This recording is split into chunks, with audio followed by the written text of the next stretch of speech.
atau sistem peredaran darah. Sebelumnya, pasti kita semua sudah pernah melihat darah, baik darah orang lain maupun darah kita sendiri. Contohnya, ketika kita terjatuh lalu terluka, lalu kemudian luka itu mengeluarkan darah. Apa sih itu darah? Singkatnya, darah dibutuhkan oleh manusia untuk tetap bertahan hidup.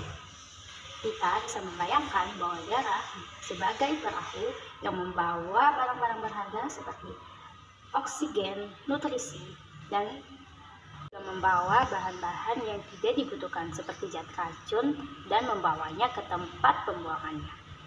Ada di dalam tubuh, akan tetapi kita bisa merasakan pergerakannya loh. Coba deh kamu letakkan tanganmu di atas dada atau di pergelangan tangan. Kira-kira apa sih yang kita rasakan? Ya, kita bisa merasakan degetakan jantung kita atau denyutan nadi kita.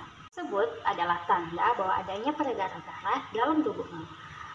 Jantung berada di tengah dada agak ke kiri dan ukurannya sebesar kira-kira kepalan tangan. Jantung memiliki 4 ruang, yaitu atrium kanan, atrium kiri, ventrikel kanan, dan juga ventrikel kiri. Kanan dan kiri jantung dipisahkan oleh sekat. Fungsinya agar darah yang kaya akan oksigen tidak bercampur dengan darah yang kaya akan karbon dioksida. Jantung berfungsi sebagai pemompa darah. Jantung memompa karena otot-otot jantung berelaksasi dan juga berkontraksi. 4 bagian jantung juga memiliki 4 katup, yaitu katup mitral, katup aorta, katup pulmonalis, dan juga katup tricuspid. Apa sih fungsi dari katup?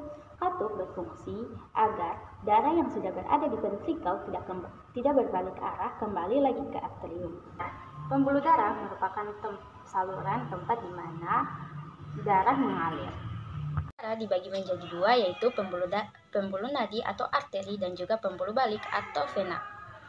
Pembuluh nadi adalah pembuluh yang membawa darah dari jantung yang kaya akan oksigen dan dibawa oleh pembuluh nadi terbesar yang dinamakan aorta. Selanjutnya adalah pembuluh balik atau vena. Pembuluh balik membawa darah kotor yang kaya akan karbon dioksida dan sisa-sisa metabolisme tubuh kembali lagi ke jantung. Selanjutnya, mari kita lihat yuk sirkulasi peredaran darah. Kita mulai dari peredaran darah besar. Peredaran darah besar yaitu peredaran darah yang dimulai dari jantung kembali lagi ke jantung.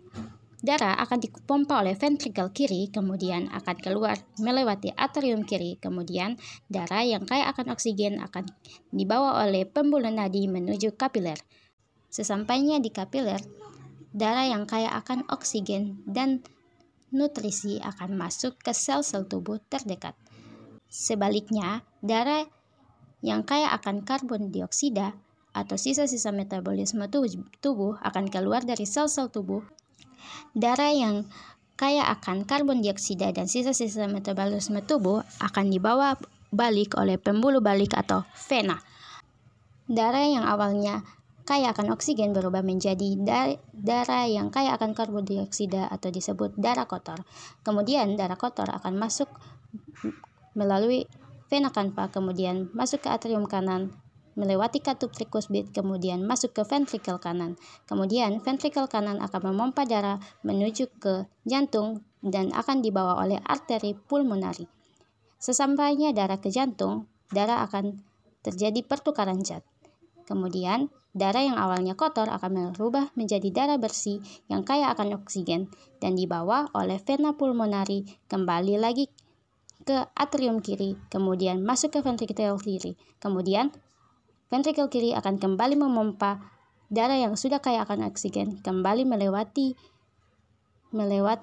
arteri atau pembuluh nadi, kemudian kembali lagi ke kapiler. Proses ini akan terjadi secara berulang dan terus-menerus. Darah merupakan cairan yang terdapat di dalam pembuluh darah yang memiliki fungsi mengatur keseimbangan asam dan basa, mentransportasikan O2, karbohidrat, dan metabolit, mengatur suhu tubuh dengan cara konduksi atau hantaran, dan membawa panas tubuh dari pusat produksi panas, hepar, dan otot untuk mendistribusikan ke seluruh tubuh. Fungsi dari darah yaitu memasukkan oksigen ke sel dan jaringan, menyediakan nutrisi penting untuk sel seperti asam amino, asam lemak, glukosa, mengeluarkan limbah seperti karbon dioksida, urea, dan asam laktat, dan melindungi tubuh dari penyakit, infeksi, dan juga benda asing.